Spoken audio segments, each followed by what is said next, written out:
Well, hello, friends. We are making our journey into the investment stage. We've talked about stocks, we've talked about bonds, and what about real estate? Real estate certainly is an investment strategy. And so we'll look a little bit at this and as well as some other investment alternatives. As you think about investing in real estate, you have direct real estate investments. That is, you can actually hold legal title to the property, which is why real estate is so popular because it's a real asset. You can have single or multifamily dwellings you can invest in, the duplexes, apartments, land, commercial property. If you're not ready to go that route, you can look at indirect investments like limited partnerships in real estate. Real Estate Investment Trust, or REIT, REITs, and investing companies that invest in mortgages and mortgage pools. Again, different ways to diversify, have asset allocation, and minimize our risk. We have on the Northeast campus an excellent real estate program. And friends, real estate in this area, Dallas Fort Worth area, has been literally on fire since the late 1980s, early 90s, but certainly this millennia. If you're interested, I know just enough to make it dangerous. Okay, we have two excellent law professors, Dr. Tim Murphy, Dr. Mike Ortega. They teach all these courses. The first one you would take is Principles of Real Estate, RELE 1406. You've got contracts and financing. You can get your real estate license, become a realtor, look at certainly residential, but also commercial. And these professors can really go in depth in some of the investments that you can make in real estate. So if this piques your interest, definitely think about taking some of these courses during a semester and give them the skill set for you, especially if you want to start investing. It just really broadens your knowledge. What about your home as an investment? Absolutely. Majority of all financial planners will say that for most people, for most working professional people, the home is the cornerstone of your financial plan. It's a place to live, and we love our homes. We love to. It's an expression of ourselves, and so I wish each and every one of you that opportunity to have, if that's what you want. Uh, you have a shelter from income taxes because you have the mortgage, you get mortgage interest, you have other property taxes that are deductible. And for our area, it's been a great hedge on inflation because property values have increased, and they've increased a lot. It sometimes is difficult to get into a home, but you start small and then you sell and you build up and you build up. Okay. Um, Again, the house is not a tremendous, as we'll look at in real estate, it's not a very liquid investment. Uh, but again, it is the cornerstone of financial plan, and we love our homes. Just remember, it is an investment, but don't buy more than you can afford. I'm pretty conservative, had a very conservative father, and maybe too conservative. But he came out of the Great Depression and fought World War II and all those things. But look at 35% of your take-home pay. That's your maximum that your mortgage payment should be. I think we've talked about that in the last unit lesson, but it always bears repeating. And that's your mortgage, that's your principal, interest, and insurance. It's usually wound up into one payment. Of course, for those of us who do have a home, we understand that's that's some of the least that you pay. You have the landscape services, you have home services, the water heater that goes out. You have the joys of home ownership, all the repairs that you get to do. So you've got to have some extra money for that. When you start getting over 35% of your take-home pay to your house payment, you just don't have a lot, as we've looked at, to left over for your food, for your car, for anything else. So 35% is the max. If you can peg it around 25%, you can breathe. You can breathe. But it's a wonderful investment, and again, it's the backbone of our financial plan. What about a vacation home? Some people, and I certainly think it's a great idea, have a modest home and then have a nice vacation home or a modest vacation home somewhere else. Again, you may be able to, there's a little loophole, so to speak, in the IRS tax code that you can rent up to 14 days a year, either your house or a vacation home, and it's tax free, no matter how much you rent it for. And you don't even have to declare it, according to Charles Schwab on their investment tax page. And you want to get some more research on that, but that's nice. So if you have a vacation home and you can rent it out to a millionaire or a billionaire for a few days and get some extra money, that'd be cool. But it's also great. After that, it's just rental income, and then you would write that off. But that's what so many people do. They have a vacation home, and they rent it most of the year, and then they basically have 3 or 4 or 5 weeks of it to themselves, and then they rent it out and use that depreciation and all the tax advantages, which you would learn from a real estate course. So that's something to think about. And of course, you want to use it. So there you go, your home, your vacation home. Well, when we step out a little more, we're looking at commercial properties that you can invest in. Again, we're certainly going up the risk scale, and that is land and buildings used for different types of income. Again, apartments, duplexes, anything commercial. And so if you are wanting to get into this area, again, you might want to look at rental homes, duplexes, or small apartment buildings to invest in. There's our rental homes, and investing beyond your personal home has some good points.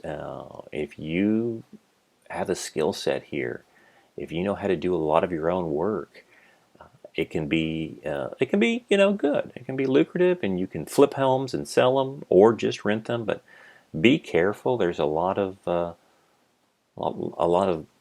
different ideas that you can get in for very little money down, and then use all the rental income to pay for it. And again, in a mathematical equation, it sounds great, but I used to have a landscape business, and I did work for realtors that owned multiple rental homes, and it seemed, you know, during the rental process that there was a lot of work going on, and sometimes the homes would get trashed, and they'd have to, re-put in a lot of money. And in the end, when it's a good market and you can sell the house, it paid for itself. But it is a lot of work. So if you don't have the cash reserves to go buy a lot, put a big down payment down, and also be able to float when a renter can't pay, you need that, because if not, you could be into some bankruptcy problems rather interesting, rather fast. Again, you want to have a good skill set, good knowledge, and the ability to do this work on your own. If all that comes together for you, this could be a really good way to have a secondary income. You just got to know what you're doing. What about buying undeveloped land? Okay, again, if you see trends, Texas is a big state. We have a lot of undeveloped land. I don't know how many times in different ways I've heard that Texas could probably put half the world's population in it and still have some land left over. Now that'd be 4 billion people, and so what if it could put 1 billion people in? We do have a lot of land. So where are some areas? It's tremendous gains. Now there's risk, which means you got to be able to wait a while. That's the one thing of real estate. You've got to have money to invest and hold on to it, for either a period of months, if not years, before you get that gain. Okay, and so if we look what has happened in COVID-19, where the working from home is working very well in most of your professional based jobs. And so now we see people moving all over the country. We've talked about right now Colorado, the #1 state people are moving to. Rocky Mountain High. You got you got legal marijuana, and you can basically have a beautiful countryside to look at. Well, what about land north and south of the Metroplex, up to Denton, to Crum, Texas, up to Oklahoma, or down past Johnson County? As I drive to Austin, and I haven't driven there in a while, but between Johnson County and Waco, Texas, there's a lot of undeveloped land. That could be interesting if you could buy some of that. Again, it's just a thought. It's not advice. But if you could hold on to some of your money and hold on to that land for about 10 years, it may boom. It may boom faster than that, especially on some different type of housing developments. Because if we can locate anywhere, now this is what the future holds for us. We could live in the country and still do our work as long as there's good, internet service. So if this is your thing, those might be some areas to look at where it has not yet developed, so you can get a better price. More risk here. Again, you definitely need to do your research, but investing in foreclosures, I've had some students, some friends that this is what they do, and they're very good at it. They've cut their teeth, so to speak. They have the experience, because you've got to get that clear title. You need to know all of the legalities of it. Make sure that there's not any types of unpaid liens like mortgage, taxes, construction loans. A lot of people who don't get paid in the process, they'll put a lien on a house, a mechanics lien, a construction lien, and so when someone goes to buy it, that lien has to be taken care of before it can be purchased. So, but once you do that, there are some investments right in here. We can look at Fort Worth and what Fort Worth has done to Rosedale on I-35, and so west of I-35 on Rosedale is a lot of what we would call regentrification, and areas that were what you would call somewhat depressed and not having any value. In the past 20 years, those values, Magnolia Street, have really gone up. And so you can look at maybe east of I-35. That area is going to be next to develop to Fort Worth. And so if you're able to go in there, buy some interesting properties, hold them for 10 plus years, that may be an amazing investment. And again, the risk is it may not do anything. But you can look in areas where cities and the city plans are to really regentrify, which means just, recreate. And they're putting money into that and attracting younger families to move in. And basically, they're just bulldozing down older homes and building new ones. So those are, again, if you can see the trends happening and take advantage of them, this could be something to think about.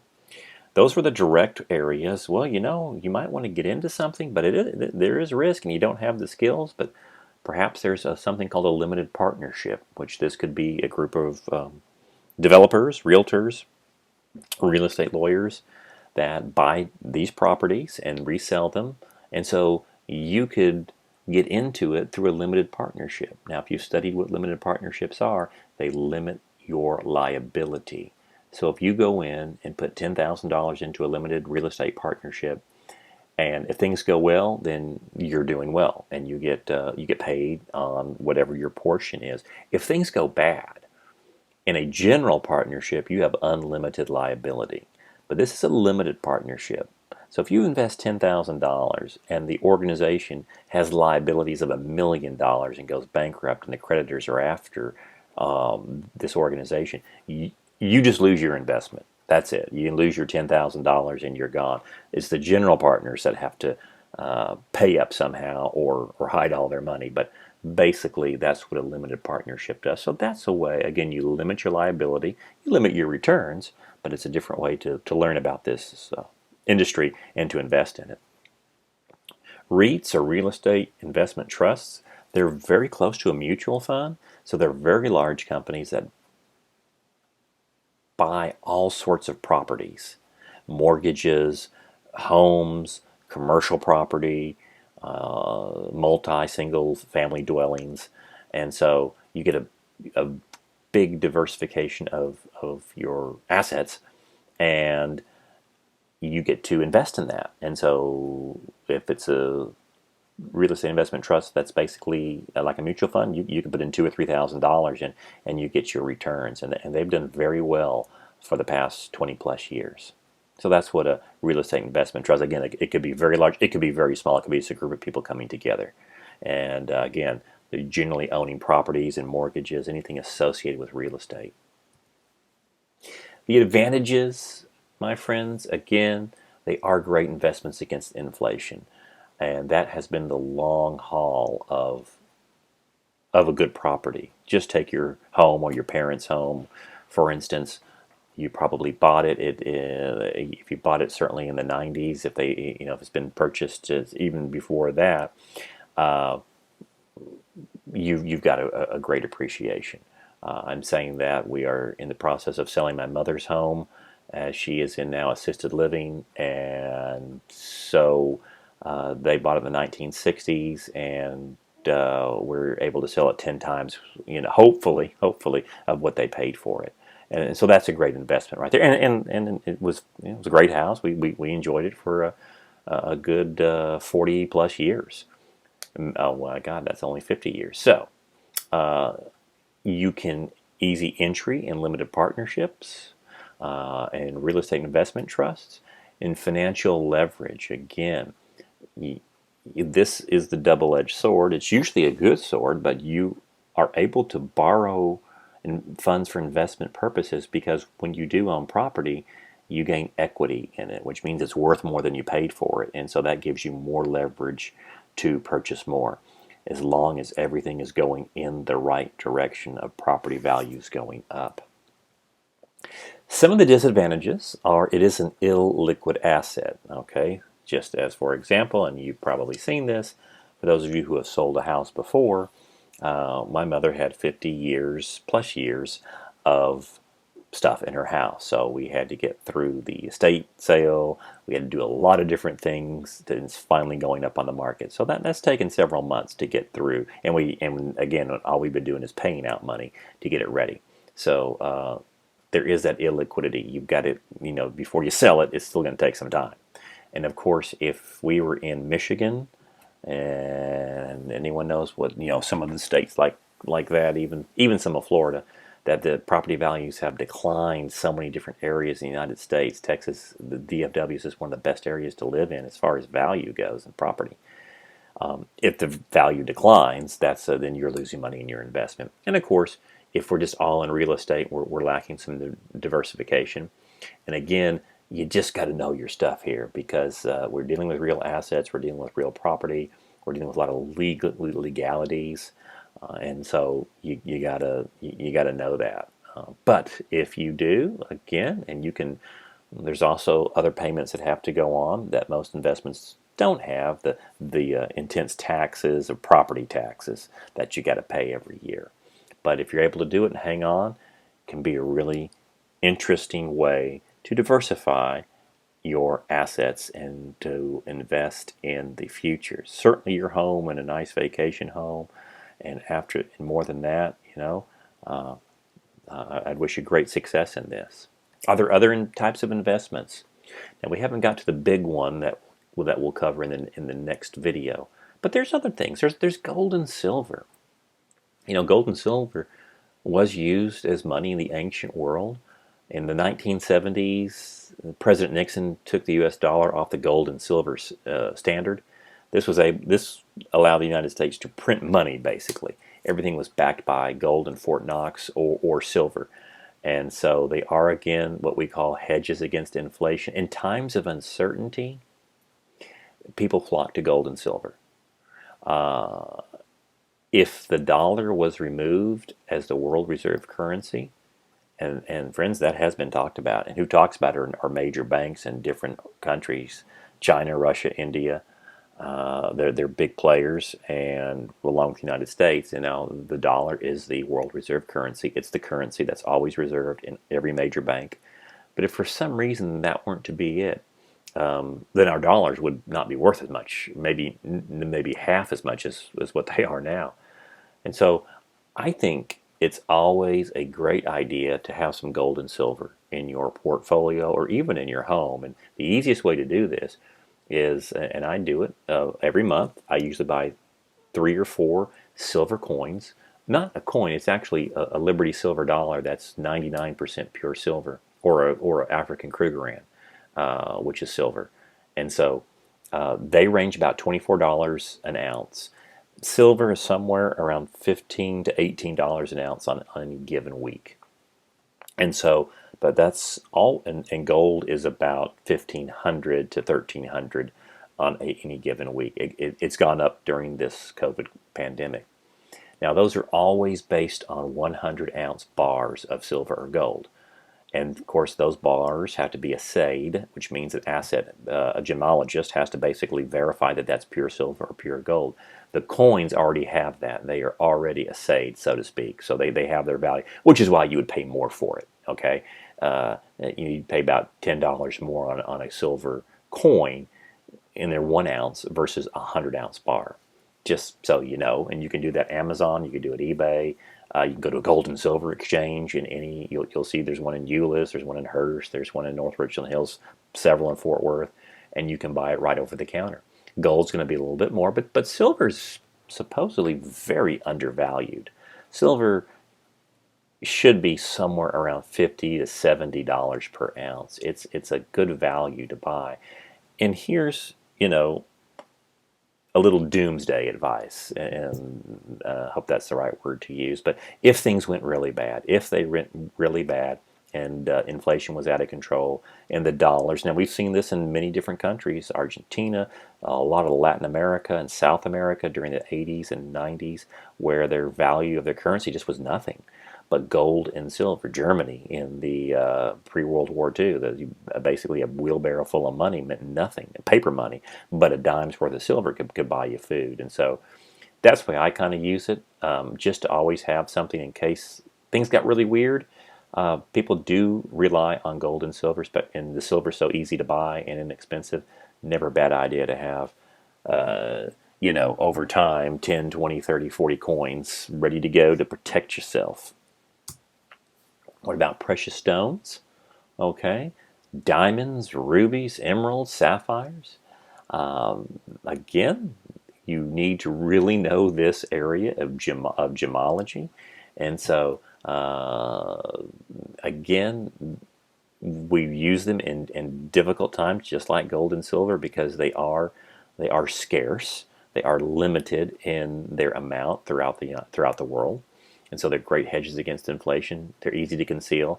And again, a lot of times they are used as different forms of money in the trading world, if things get really bad. Again, other than that, don't think jewelry is an investment. Jewelry is not. Buy your jewelry, your cool watch, your rings because you love it, and you're treating yourself to that. That's the only reason you would buy it.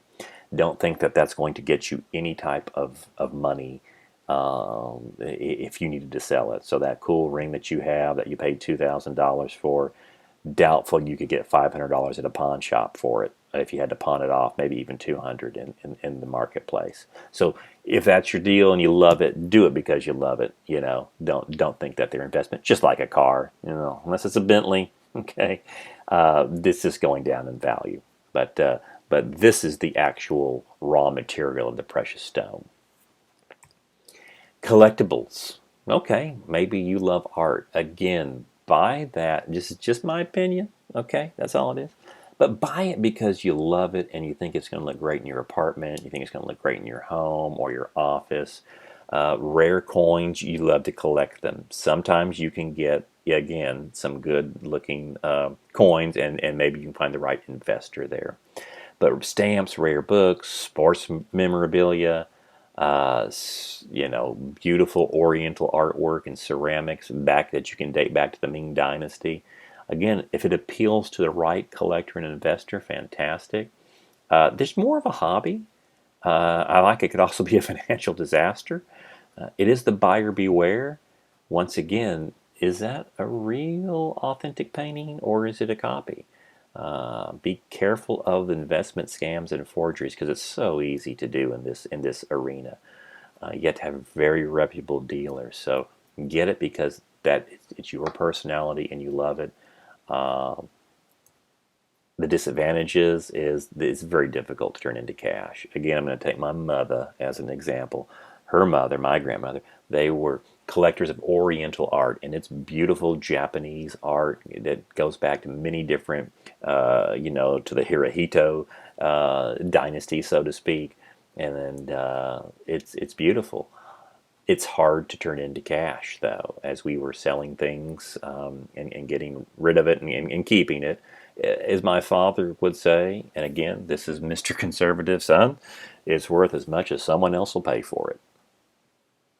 And you know what? He ain't lying. That's just pretty much what it is. You may have something. We are always going to love our collectibles, our artwork, our cars, our homes more than anybody else, and then we should.